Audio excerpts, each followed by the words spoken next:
क्या आपको पता है करंटली मार्केट में ऐसे बहुत सारे इन्वेस्टमेंट ऑप्शन हैं जहां पर इन्वेस्टमेंट करने पर आपको आपके इन्वेस्टमेंट की प्रिंसिपल पर सेफ्टी भी मिलती है और इसी के साथ साथ पर मंथ आपको एडिशनल अमाउंट ऑफ रिटर्न्स भी मिलते हैं। मतलब इन सारे इन्वेस्टमेंट ऑप्शन में इन्वेस्टमेंट करने पर आपको मंथली रेगुलर इनकम मिलेगी। तो चलिए आज की वीडियो में जानते हैं ऐसे ही 5 इन्वेस्टमेंट ऑप्शन के बारे में जहां पर आपको मंथली रेगुलर इनकम मिलती है। तो हमेशा की तरह आज का वीडियो भी इंपॉर्टेंट और इंटरेस्टिंग होने वाला है। तो आज के इस वीडियो को शुरू करने से पहले अगर आप लोग इस चैनल पर नए हो तो सबसे पहले इस वीडियो को लाइक करो और इस चैनल को सब्सक्राइब करो। सबसे पहला ऑप्शन जहां पर आप इन्वेस्टमेंट कर सकते हैं वो है पोस्ट ऑफिस की मंथली इनकम स्कीम, जिसे हम लोग पोस्ट ऑफिस की MIS स्कीम के नाम से भी जानते हैं। पोस्ट ऑफिस की मंथली इनकम स्कीम में क्या होता है कि आपको स्पेसिफिक अमाउंट की FD करवानी पड़ती है और यहाँ पर FD के अगेंस्ट में आपको एक पर्टिकुलर अमाउंट का रिटर्न मिलता है और इस इन्वेस्टमेंट ऑप्शन पर जितना भी आपको इंटरेस्ट मिलता है वो आपके बैंक अकाउंट में मंथली बेसिस पर क्रेडिट होता है। इस इन्वेस्टमेंट ऑप्शन में इन्वेस्टमेंट करने के लिए आपको कम से कम 1000 रुपए का इन्वेस्टमेंट करना होता है और इंडिविजुअल अकाउंट में ज्यादा से ज्यादा इस अकाउंट में 9 लाख रुपीज तक के अमाउंट को डिपॉजिट कर सकते हैं।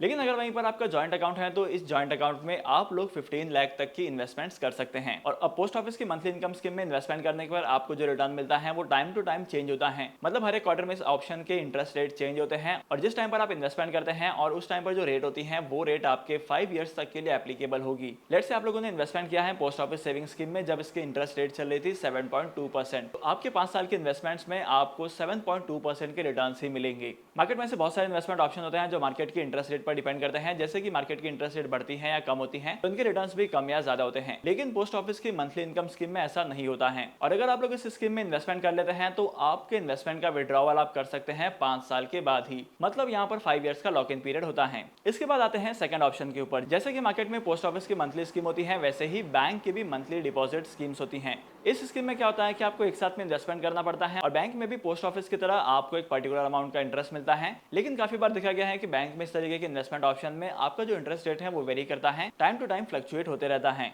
अगर आप लोग बैंक के MIS में इन्वेस्टमेंट करेंगे या पोस्ट ऑफिस के MIS में इन्वेस्टमेंट करेंगे तो यहाँ पर तकरीबन सारे फीचर आपको एक जैसे देखने को मिलेंगे। लेकिन बैंक की मंथली इन्वेस्टमेंट स्कीम में इन्वेस्टमेंट करने का फायदा ये होता है, यहाँ पर आपको एक बेनिफिट ये मिलता है कि आपको जो इंटरेस्ट मिलता है वो आपको अकाउंट में क्रेडिटेड चाहिए या आपको इस इंटरेस्ट के अमाउंट को भी कंपाउंड करना है। मतलब यहाँ पर आपको कंपाउंडिंग का बेनिफिट मिलेगा। लेट्स अगर आपको आपके मंथली इंस्टॉलमेंट को विड्रॉ नहीं करना है तो आप लोग आपके मंथली इंस्टॉलमेंट को भी यहाँ पर आप इन्वेस्टेड रख सकते हैं और इस मंथली इंस्टॉलमेंट के अमाउंट पर भी आपको इंटरेस्ट मिलेगा। इसके बाद ऑप्शन नंबर 3 होता है SIP की तरह SWP का। सिस्टमैटिक विड्रॉवल प्लान में आप म्यूचुअल फंड के पास जाकर रिक्वेस्ट करते हैं और आपके म्यूचुअल फंड के इन्वेस्टमेंट्स में से आपके इन्वेस्टमेंट्स में से एक पर्टिकुलर अमाउंट जो है वो एवरी मंथ डिडक्ट होता है। तो उस पर्टिकुलर अमाउंट के अगेंस्ट में जो आपके म्यूचुअल फंड के यूनिट्स होते हैं वो धीरे धीरे सेल किए जाते हैं। इसका फायदा ये होता है कि आपको आपके इन्वेस्टमेंट को विड्रॉ भी नहीं करना पड़ता है और आपकी इन्वेस्टमेंट जो है वो इंक्रीज होते रहती है और इसी के तो और आपको हर महीने एक स्पेसिफिक अमाउंट मिलता है एज अ बोनस। इसके अलावा नंबर 4 पर है एन्युटी डिपॉजिट स्कीम। अगर आप लोग मार्केट में देखेंगे तो मार्केट में बहुत सारे बैंक्स एन्युटी डिपॉजिट की स्कीम देते हैं जहां पर आप बैंक के पास एक साथ में पैसा डिपॉजिट करते हैं और बैंक आपको एक पर्टिकुलर टाइम पीरियड के बाद एक पर्टिकुलर अमाउंट आपके अकाउंट में क्रेडिट करता है। मतलब यहाँ पर इन्वेस्टमेंट आपको लमसम करनी होती है लेकिन आपको जो रिटर्न्स मिलते हैं वो आपको इंस्टॉलमेंट्स में मिलते हैं। एन्युटी डिपॉजिट स्कीम में इन्वेस्टमेंट करने का मतलब होता है कि आपने बैंक को लोन दिया है और बैंक आपको इस लोन पर इंटरेस्ट देगा और इसी के साथ साथ आपके प्रिंसिपल अमाउंट को भी रिटर्न करेगा। Last but not the list scheme है सीनियर सिटीजन के लिए।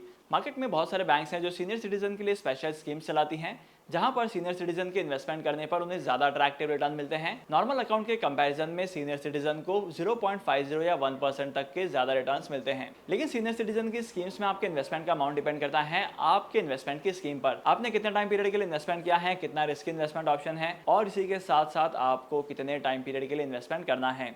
हर एक चीज के ऊपर आपके रिटर्न्स डिपेंड करते हैं। अगर आप लोग स्टॉक मार्केट में इन्वेस्टमेंट करते हैं और अपने इन्वेस्टमेंट के पोर्टफोलियो को डाइवर्सिफाई करना चाहते हैं तो यहाँ पर इस वाले इन्वेस्टमेंट ऑप्शन को कंसिडर करना आपके लिए एक बेस्ट ऑप्शन होगा। तो आज के इस इंपॉर्टेंट वीडियो को यहीं पर खत्म करते हैं। मैं आपको मिलूंगा अगली वीडियो में नए टॉपिक के साथ, एक इंटरेस्टिंग टॉपिक के साथ। तब तक के लिए signing off, happy investing and good bye.